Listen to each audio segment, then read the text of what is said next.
I'm Bryan Hubbard.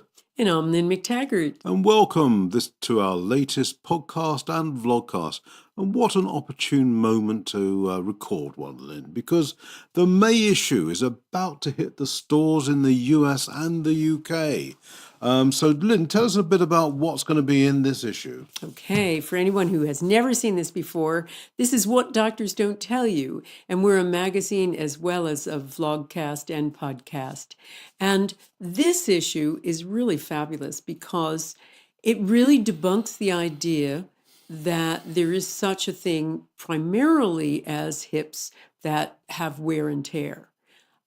What it demonstrates is that most pain that we relate to hips is caused by a muscle imbalance. And we have a special doctor who has treated thousands of patients and got them out of pain just by giving them a few exercises. Now, aside from that, that's not the only thing in this issue. We also have an amazing story about how essential oils are killing chronic Lyme disease, something that even antibiotics can't do. The truth about 5G, one of the worst chemicals in your home, which are called VOCs, and what to do about them, and exercises to keep your brain sharp, and many, many other things too. So check out this issue, which has just hit the stands. That looks really good, Lynne.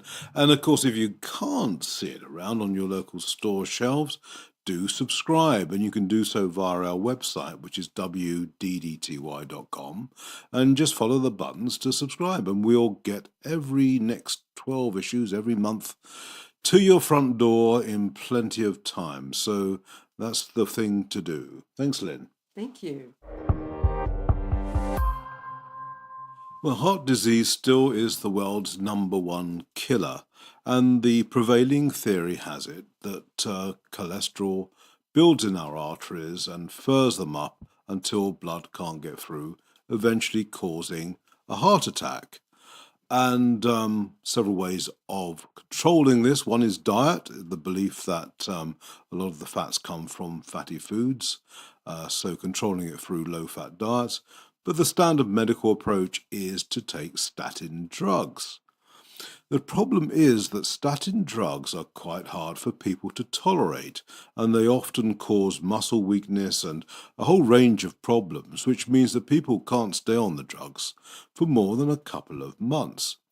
A secondary reason is that there's been a growing band of people called cholesterol skeptics who don't believe that cholesterol have anything to do with heart disease at all.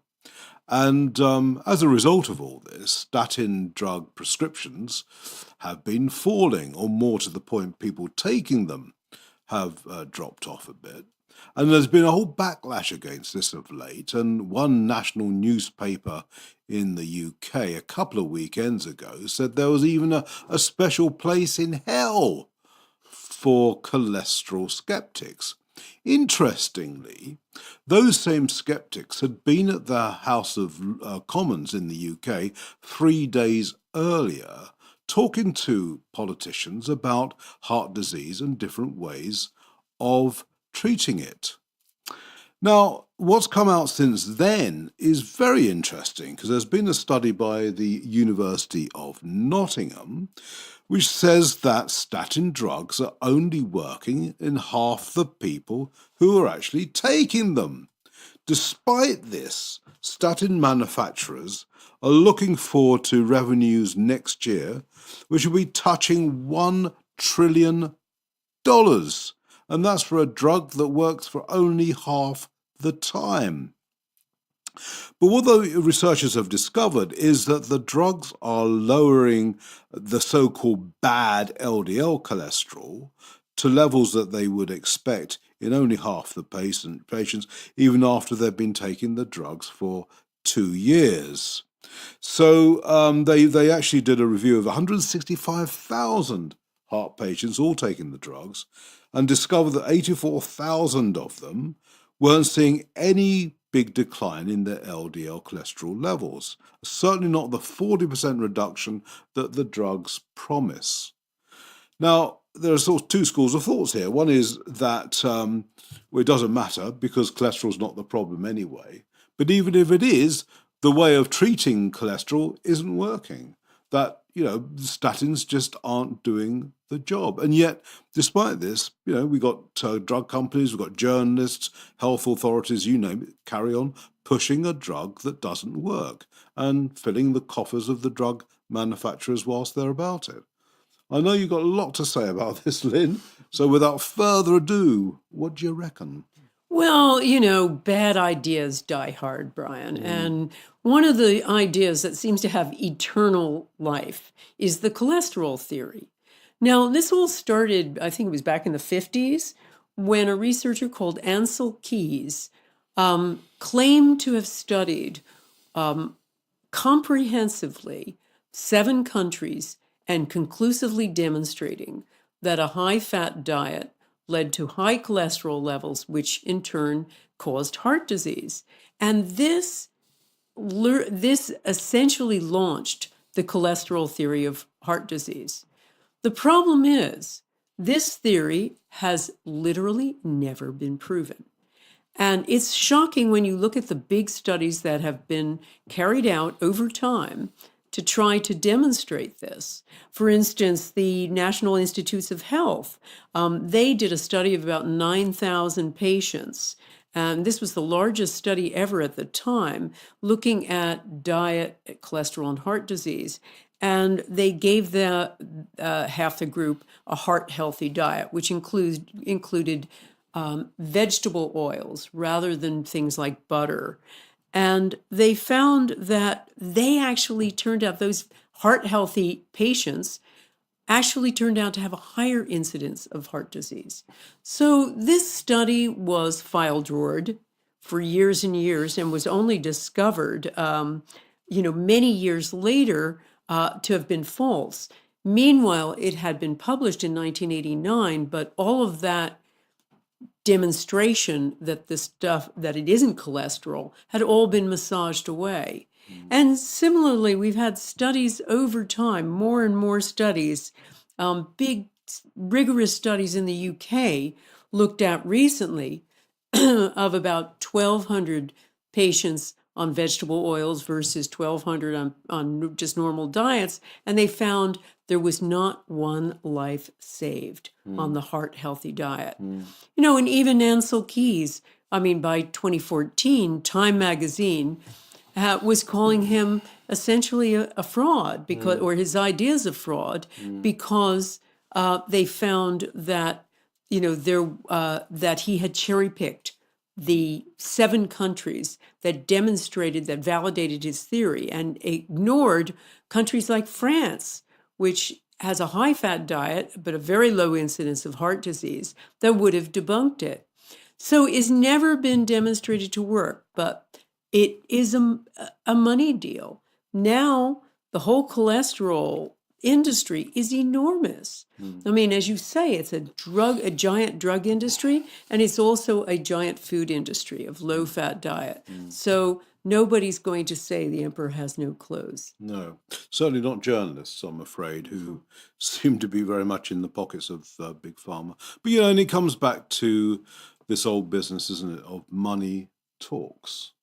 And unfortunately, in medicine, money screams.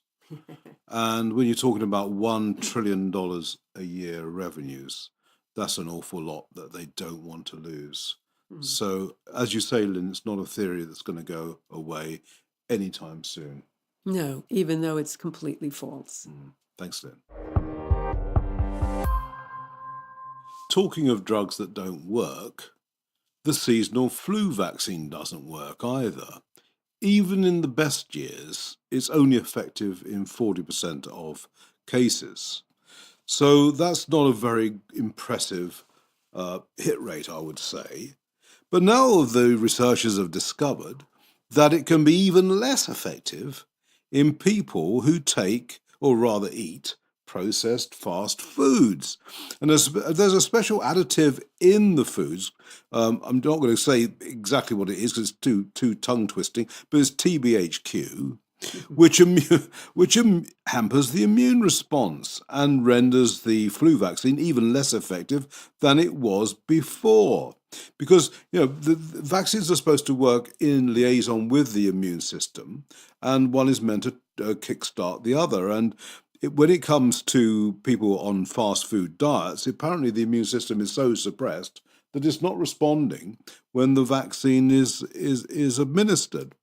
And so all the standard culprits have been fingered by researchers. So it's the chips and crackers and frozen foods and the cakes and you name it, all the things that people love to eat, especially kids, Lynn,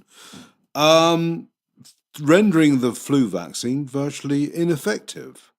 So a bit of a worry there because so many people do eat these foods. And so many of these similar people also are in line for the flu shot each time. So a complete waste of time. Either the diet or the vaccine has to go, it seems. This is a really interesting study when you think of the enormous implications. Now, remember, the study just focused on the flu vaccine, but suppose that's also the case for other vaccines. Who are the biggest consumers of this kind of fast food? Well, one of the biggest populations that eat this stuff regularly are Western kids. So these are also the biggest consumers of vaccines, the ones that are given most of the vaccines, multiple vaccines over their lives. So the big question is, when we have an outbreak of a particular disease, like we are having with measles at the moment, this is being blamed on the unvaccinated who are suddenly spreading this disease. But first of all, we know from an earlier podcast, we talked about it, about a third of these measles cases are actually reactions to the vaccine. But what about the rest of the 2/3? Are they just people whose immune systems didn't pick up the measles vaccine? Maybe it wasn't effective because they're kids who eat a lot of junk food. So we really have to look at all of that and sit back and do some dispassionate research to find out how well these things work and what causes them not to work so well before we start talking about the vaccines as being perfectly safe, perfectly effective, and the big problem being the anti-vaxxers. And it seems to be sort of looking at the wrong end of the telescope, isn't it, really? Because really what we should all be talking about, or certainly health authorities who worth their penny's worth of public gruel, would be urging people to improve their immune systems through better nutrition, because that's the natural defense against any viral or even bacterial attack. And that's surely where the focus should be, rather than doing this fake sort of protective thing, a vaccine or whatever it might be, which only works partially part of the time, as we see with the flu shot, and doesn't work totally effectively with the MMR or any other shot because a vaccine can't. But a perfectly working immune system, well fed, well nourished, is the perfect solution and renders all these things relatively benign. And surely that's where the focus needs to be. Yes, and the other focus, it goes without saying, is to at least ask the questions. Do these things actually work? I mean, we've got to the point in the media and with health authorities where it is just assumed that they work and they work perfectly. It's just like statins. Until we start asking the questions, we're not going to get the answers. Thanks, Lynne. We said before in the podcast, suspect your gut. And if it ain't your gut, it's your gums, as the first places to look if you have a chronic health problem. And this has been underlined in a new research study that reckons that Alzheimer's disease, rheumatoid arthritis, and a form of pneumonia all begin in the gums, or in particular in infected gums, more to the point, gums that are bleeding and not being cared for, which are releasing bacteria into the body and going up, in the case of Alzheimer's patients, to the brain, and it's passing the barrier of the brain and affecting the brain. And the researchers know this is the case because they've had a look at brain sections of Alzheimer's patients, and lo and behold, there they've seen the bacteria that normally resides in gums, actually in the brains of the poor sufferers of Alzheimer's. And they say it also is a reason why people get rheumatoid arthritis, and it's also, as I say, this special form of influenza called, or rather, aspiration pneumonia, I beg your pardon, which is a lung infection from inhaling food or saliva. So, it just seems that, come back to this idea, Lynne, I suppose, of holistic medicine, where you have to look at the whole body in every sense of the word, and we could go further than I'm saying today, but that someone who's treating Alzheimer's needs to look at the gums as much as anywhere else to understand why this is happening. Well, I think that's the real key piece of it, as you say. Just as we're learning that the gut is, the cause of so many distant and seemingly unrelated illnesses. The same thing happens with the gums. And unless you, as a doctor, can look at people in an integrative fashion and examine them holistically, as you say, then you're really likely to try to just treat them piecemeal and not get at the root of the problems, pardon the pun. But this is the other issue with medicine, with conventional medicine. It has become ever more specialized so that people outside their own specialty have a hard time recognizing other types of causes. Yeah, and I don't see that ever improving because, as you say, medicine is becoming ever more specialized. And who would have thunk that it's actually gum disease that caused Alzheimer's? Absolutely. Well, hopefully, maybe some holistic dentists. Well, yeah, there we go. Okay. Thanks, Lynne. Well, the good news is e-cigarettes or vaping are better for you than cigarettes. The bad news is that e-cigarettes or vaping aren't very good for you anyway. And a new report has sort of underlined this. They reckon that they significantly increase the risk for heart attack, coronary artery disease, and depression. So they reckon that e-cigarette smokers are 56% more likely to have a heart attack and have a 30% greater chance of suffering a stroke than a non-smoker. Not compared to a cigarette smoker, but compared to a non-smoker. So the risk is still quite significant. They're also 44% more likely to suffer circulatory problems, including blood clots, and even depression and anxiety, which is quite an interesting one. Interestingly, the tobacco users, on the other hand, by comparison, run a 165% risk of a heart attack and a 94% chance of developing heart disease. So obviously that's even more dangerous than vaping.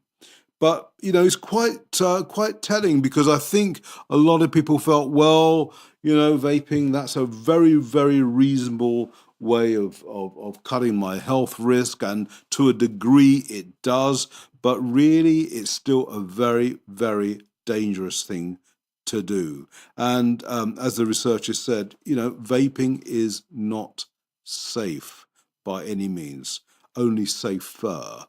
And, I think the key really is to stop altogether. And you actually about a program for stopping smoking, didn't you, Lynne? I was a smoker in my 20s and a big smoker. The biggest shock on this podcast ever. And I quit through a really amazing course given by the American Cancer Society. And I was a heavy smoker, a couple pack a dayer, as many of my friends were at the time. We were all big smokers. And it was a brilliant program because it was almost like what AA is for drinkers, it was for smokers. And it just gave you a buddy system and slowly weaned you off cigarettes over a 6-week period. So it was brilliant. But I did want to talk about e-cigarettes too, which is, it's not just the idea that you're not inhaling actual smoke, you're inhaling chemicals. That's the problem. All of those, however many flavors there are, and there's hundreds of them. According to this report, 7,000, Lynn. Yeah, there are 7,000 flavors. Now, fruit flavors, minty flavors, all kinds of flavors. Remember, they're all chemical flavors, and you're inhaling that stuff. So you're inhaling a chemical. The other problem with them is the device itself, which is unstable and has been known to blow up, blowing up in people's mouths. So, as you say, the best idea is, learn to breathe rather than learn to smoke. And there are good programs like the American Cancer Society's program. I hope it's still going. It was brilliant. Was way it the back one then. that you used, Lynn? That was. Right. It was a brilliant, and it had an amazing track record. And for me, I was able to quit very easily after those 6 weeks and never smoked again. Amazing. Well worth it, Lynn. And better even than vaping. Thanks, Lynn. Well, we all know that Western medicine is dangerous, and keen-eared listeners to our podcast will also know that it's the fourth major killer in the West, and that's of drugs that are properly administered. And that's just the stuff we know about, and an awful lot never gets reported anyway. And and we don't know really the number of deaths when it comes to hospital, surgery, and all the rest. We have no idea really of the total body count, but it is enormous. Well, they've now discovered there's another reason why people are dying. They've put a figure on this as well. About 100,000 Americans alone, so that multiply that across the world, are dying each year because of an infection they've directly caught from their doctor. And this all happened because the doctor hasn't done a basic thing that we tell our 3-year-olds to do, Lynn, and that's wash your hands. So doctors aren't washing their hands. And as I say, as a result, they're infecting about 100,000 people in America alone with a fatal infection. Most of them do happen in hospital, which is probably not that surprising. About 75,000 patients die in a US hospital every year from an infection from a doctor or nursing staff. Overall, 722,000 hospital patients actually pick up an infection from the staff in the US every year. So it's around 1 in every 25 patients in hospital pick up an infection from a hospital staff member. I mean, it's absolutely extraordinary. And most of this could so easily be prevented, say the researchers, if people did wash their hands, which it seems they're not doing, even after they've been in what is known as a dirty environment. And they're just going into a clean environment and carry on sort of handling patients and passing on these diseases.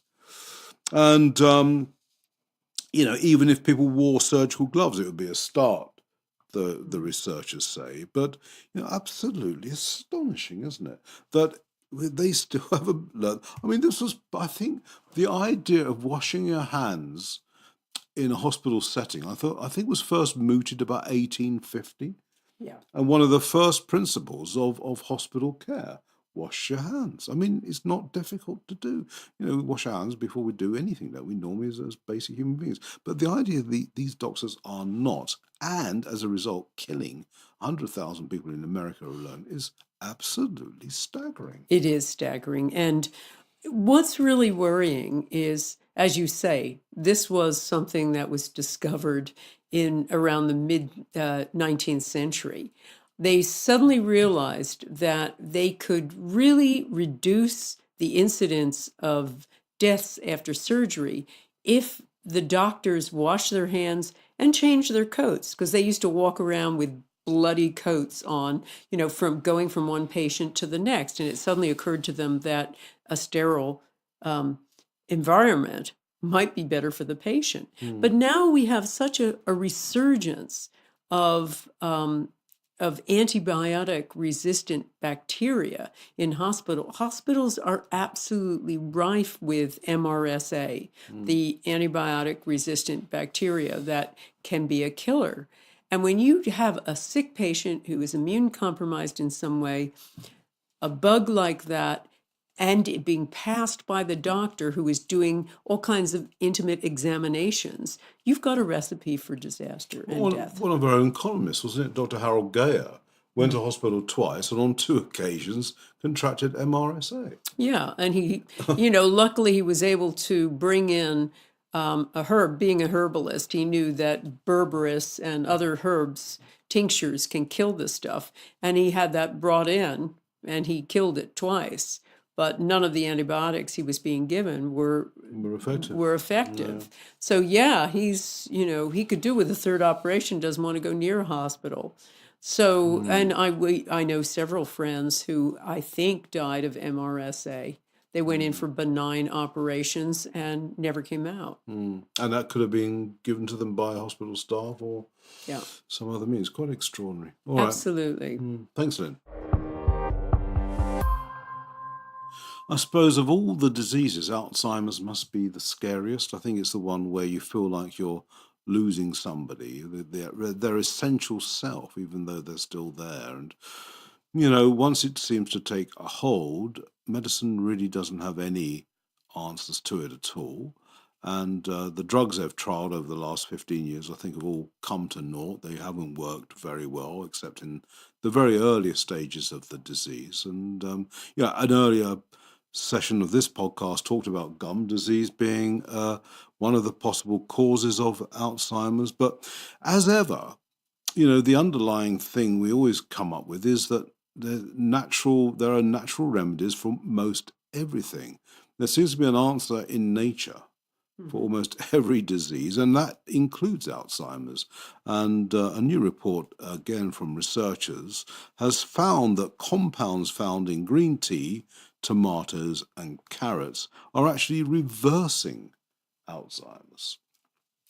Now, it must be said that thus far this research has only been carried out in mice, and we can't be absolutely sure this would transfer to humans.